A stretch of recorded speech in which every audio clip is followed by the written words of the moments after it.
Hey everyone, welcome back to my channel. I am Tasha and I am here today to do my Gilmore Girls Readathon wrap up. So I was not able to end up completing all of the challenges that I had planned on. I read 4 out of the 7 books that I had planned. I was not able to get to Merciless 2 or I Scream, You Scream by Lily York. I had a very busy couple of weeks, and so therefore I was not able to get as much reading as I had planned done. Also, I got about halfway through the group book. I'm so much enjoying it and I can't wait to finish it, but I did get about 50% of it finished, and Lauren Graham is absolutely hilarious. Just like in the show, I am enjoying it so much. So, to the books that I have finished for the readathon. The first book that I finished was Better Than Chocolate by Sheila Roberts. This book was about Samantha, and she's in the process of trying to save her grandmother's chocolate company. So this starts off with Samantha and finding out that the bank is about to sell her company because she owes money and she cannot pay it. She does not find out that it is to that point until it's almost too late, and she is trying to do whatever she can to figure out how to save this company that's been in her family. So her grandmother started the company, and then her dad, I guess, had ran the company for a while, and then he passed away, and Samantha's stepfather had started running the company. Well, he did not have a lot of business sense. He basically ran the company to the ground. So, but he ends up passing away, and then she ends up taking over the chocolate company and finds out almost too late that the bank, I believe it was 30 days from selling the company. So she starts trying to figure out ways. Her sisters who live out of state and her mom all start trying to find ways to save this company. So they actually start doing like a fundraiser, and they reach out to a lady that is on kind of the Food Network type of channel, and she ends up creating new chocolates to sell to help with this money. And I don't really want to go into a whole lot of detail. It was a really good book. I ended up rating it 3 stars. I was honestly kind of bored through some of it. I did enjoy it. I like I said, I rated it 3 stars. So I did enjoy it. It just was not my favorite at all. It just kind of lacked something for me. It just seemed like something was missing. Next, I read Autumn Winds, which is the second book in the Seasons of the Heart series by Sheila Roberts. And this book also just wasn't what I was kind of wanting. I ended up rating it 3 stars. It was an okay book. I didn't hate it or dislike it, but it was honestly a little confusing for like the first half of the book. It starts out with the bishop of this community, this Amish community, and he's basically trying to court the mother. I can't remember the names of the mom and the daughter and all that, but he basically starts trying to court her, but she is not interested. And so then this new guy comes in to play, and he's from out of town and all, and decides that he wants to kind of stick around Willow Ridge, which is the town that they live in. And it was kind of confusing because he kind of flirted with the daughter, and the daughter was madly in love with him. She's like, that's who I'm gonna marry. But then he was kind of meant to be for the mom. So there was like this whole situation with not really knowing who is going to wind up with who. And so it was a romance, but it was a odd romance. I was kind of, like I said, I was kind of confused through probably the first half of the book, just trying to keep everyone straight of who was who and who was trying to court who and all this. But it does kind of straighten out towards the middle of the book, and it did get better, which is why I did give it 3 stars. It was an okay book. Next, I read The Kiss Quotient by Helen Wong. I love this book. I actually did my first book review on this book, and it was five out of 5 stars for sure, 100%. This book follows Stella Lane, and she has Asperger's, which is on the autism spectrum, and she is a high functioning autistic. So therefore, she works, she lives on her own, stuff like that, but she doesn't like to be touched. She doesn't like people in her space. She starts having an issue with her mother, who believes that it is about time that at 30 years old she should be getting married and having babies. She's not ready for that, so she has had sexual encounters with a few people and didn't enjoy it at all. Touch makes her freeze up and lock up, and she doesn't enjoy it.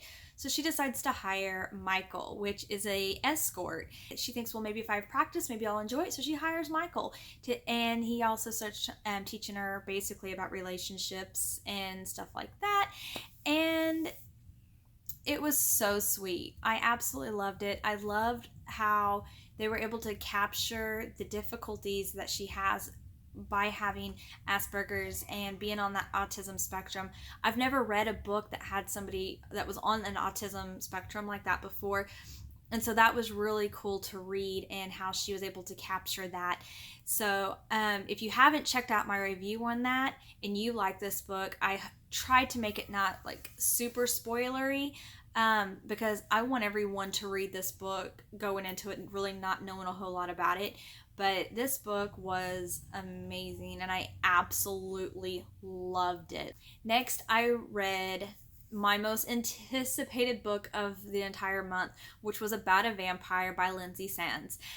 And this book was the 22nd book in the Arjano series, which we all know is my absolute favorite series because I've mentioned it in every single video. But this book follows Justin Bricker, which is one of my favorite characters in the entire series. So I was super excited that I was finally getting to read his book. And he spends from the book that he first shows up in all the way up until the last book, the 21st book, he gives everyone that is in the process of finding their life mate and courting their life mate and trying to convince this other person to be their life mate, he gives them such a hard time and harasses them and everything. And now it's his turn. He finds his life mate, and so everyone starts messing with him, and they end up playing a joke on him to where his life mate, who's in the picture, she doesn't like things like, she doesn't like dogs, she doesn't like fish, she doesn't like anything outdoors. And they go and tell him, we talked to her, she loves everything outdoors, she loves picnics, she loves dogs, she loves fish, trying to give him ideas of how to court her to where he can convince her to be his life mate. And so he starts doing all these little things to try to sway her to becoming his life mate. But here's the complication. She's married. Happily married. And I'm not usually one of those that likes books with like a married person who ends up like leaving their husband to be with someone else. That's just not my thing. But in this case, there is a twist at the end of the book that I was like, okay, I'm all right with this. And I knew that they would end up together anyway. It's his life mate. They are destined to be together. But the fact that I love Justin Bricker so much was heart-wrenching. Everything he was trying to do for her was turning around on him, and it was ended up being a bad thing because he was doing all these things that she doesn't like. And she was sweet about it. She wasn't rude or anything like that about it. But it was just heartbreaking because it brought him down so many notches. And everyone that I've talked to, which is like a whole like 2 people, but everyone that I've talked to that has read this book was like, yeah, he deserves it though, so it's fine. And yes, he does deserve it, but with him being my favorite, it was heart-wrenching, and I was sad, and I had to sit here and tell myself, he deserves this payback, karma, you know. But in the same sense, come on, everyone is starting to realize that this is a that what they told him wasn't true, somebody needs to let him off the hook already.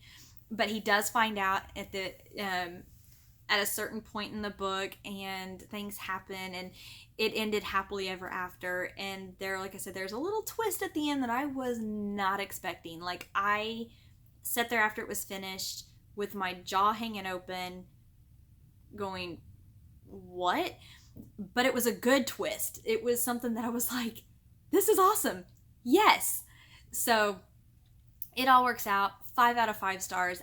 As usual, absolutely love this book. I recommend this series to anybody and everyone. If you like romance, read this series. If you like cheesy, corny books, read this romance. If you like to laugh your ass off while you are reading books, read this series. If you love paranormal, if anything, read this book. Read this series. So highly, highly, highly recommend it. But that was it. That's all I got read in those 2 weeks. I am kind of upset that I did not get the other books read. But, the 2 weeks got away from me, and I was super busy at work and with home, and I have 3 kids, and they homeschool, and so, schooling and all of that, it got away with me. But I do still have them on my October TBR, so I do still plan on reading them, so we'll hopefully get those done in the next week or 2. And coming up in my next round of videos, I have a new thing that I'm going to start doing. I've had a lot of people start asking me for recommendations on what kind of romance books I would recommend and stuff. So I'm going to start doing kind of a romance recommendations, I guess, series, maybe. But I'm going through my Goodreads and all the romance books that I've read, and I am taking them from the books that I've rated 4 and 5 stars, and I'm splitting them up in categories. So like the motorcycle romance books that I've read, paranormal books, contemporary books, just your everyday bad boy alpha romance type books, and I'm going to start breaking them down and doing videos on them, recommendation videos. I'm going to start off, like, my first video, I'm thinking I'm going to do motorcycle club romances, because that's my personal favorite. I am a sucker for motorcycle club romances. And so I think I'm going to do like somewhere between like 5 and 10 series in each video. And I'm going to start with my 4-star books. And then once I get all my 4-star books done, I may have to do it in like a part 1 video and a part 2 video, like top 5 or top 10 4-star romance book recommendations.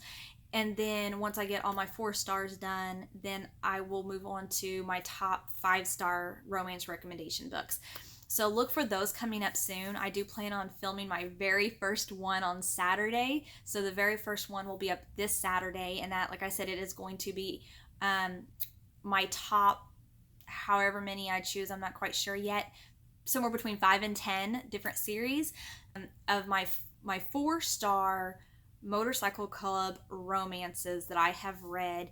And I'm looking so forward to this, because these have a special place in my heart and I absolutely love them.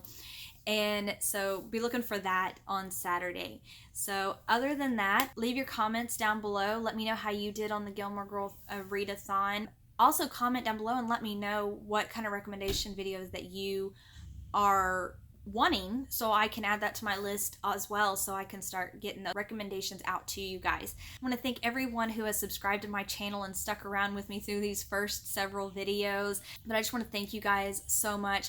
If you had not subscribed, I'm almost to 200 subscribers, which kind of blows my mind because it's only been a month, but I'm almost to 200. So please like this video, subscribe to my channel, and click that little bell button next to it so you get notified whenever I post a video. But definitely like this video. Please subscribe to my channel. Have all your friends subscribe to my channel. Help me get up to 200 subscribers and beyond. Also, I added my Twitter link down below in the description. So, if you guys are on Twitter, come follow me on Twitter as well. I'll be posting some stuff on there. And also, if there's ever a time that I'm not able to post a video on days that I'm wanting to, or during a week or anything like that, I'll be updating stuff on Twitter as well. So up until I hit 1,000 subscribers, when I can start leaving things on here telling you guys, if I'm not able to post this week, that go over to Twitter and follow me there. It's Book Diva 21, so we can talk about books there as well. So as of right now, that is it for now. So I want to thank you guys once again for watching my video, for sticking around for this, for subscribing to my channel. So I hope everyone's having a wonderful week, and I hope to see you guys very soon. Get some reading in. Bye.